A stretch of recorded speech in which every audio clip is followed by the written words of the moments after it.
आपने हमारे चैनल को अभी तक सब्सक्राइब नहीं किया है तो सब्सक्राइब कर दीजिए, बेल आइकन घंटी भी दबा दीजिए ताकि आपको नए से नए वीडियो देखने को मिल सकें। आज मैं आपको जगन्नाथ भगवान की बड़ी ही सुंदर कहानी सुना रही हूँ।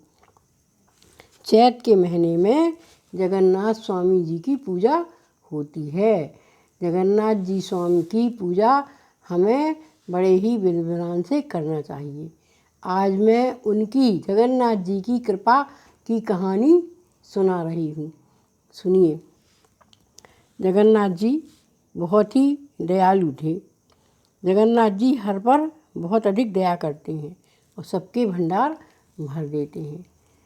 प्राचीन समय की बात है कि एक माधव जी थे जो कि जगन्नाथ जी के अनन्य भक्त थे, बहुत अधिक भक्त थे। उन्होंने पूरे जीवन भगवान की भक्ति की थी।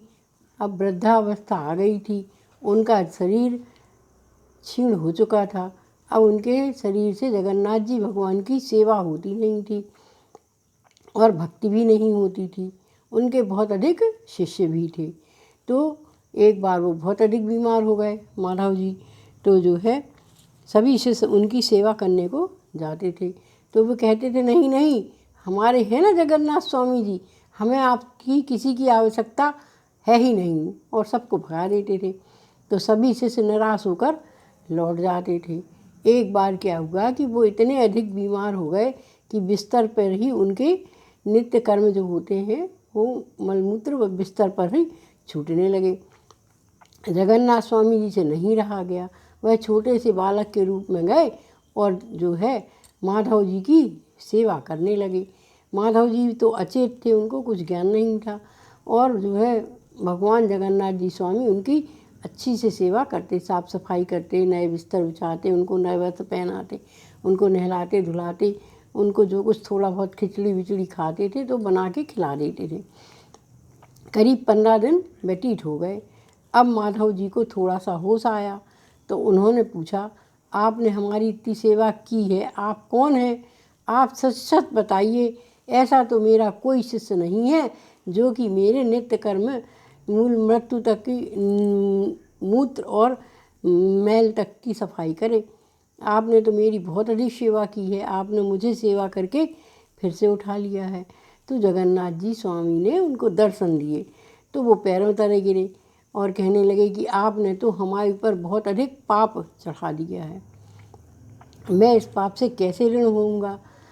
और जगन्नाथ जी स्वामी बोले, वाह, पूरी जीवन तो आपने मेरी सेवा की, मैंने तो आपकी 15 दिन ही सेवा की है, इसमें कौन सा मैंने आपके ऊपर एहसान कर दिया, मैं कुछ तो बदला आपका चुकाऊंगा ना आपकी पूजा का। तो माधव जी बोले, वो तो ठीक है प्रभु, जब आपको हमारी सेवा ही करनी थी तो आप मेरे जो है एक बार कह देते तो मैं ठीक हो जाता। तो जगन्नाथ जी कहने लगे कि अगर मैं आपको कह देता तो आप ठीक तो हो जाते, लेकिन आपने जो पूर्व जन्म के प्रारब्ध आपके रह गए थे, जो आपके बचे हुए कर्म रह गए थे, वो आपको इस जन्म में नहीं तो अगले जन्म में फिर भोगने पड़ते, तो क्या फ़ायदा होता। तो भगवान माधव जी बोले, आप और कुछ भी तो जो है रास्ता निकाल सकते थे, हमारे इतनी सेवा ना करके और कोई नया रास्ता निकाल लेते। तो जगन्नाथ जी स्वामी जी कहने लगे, ठीक है, जब नहीं निकाली तो नहीं निकाली, अब निकाल लेता हूँ। मैं आपके जो 15 दिन की जो और बीमारी का योग बचा है वो मैं अपने ऊपर ले लेता हूँ। और जगन्नाथ स्वामी जी ने माधव जी को इस जीवन से मुक्ति दिला दी। माधव जी तो भगवान के धाम को चले गए। लेकिन आज भी जगन्नाथ स्वामी जी हर साल 15 दिन के लिए बीमार होते हैं। 15 दिन उनकी दवाई चलती है। यह है जगन्नाथ जी की महिमा।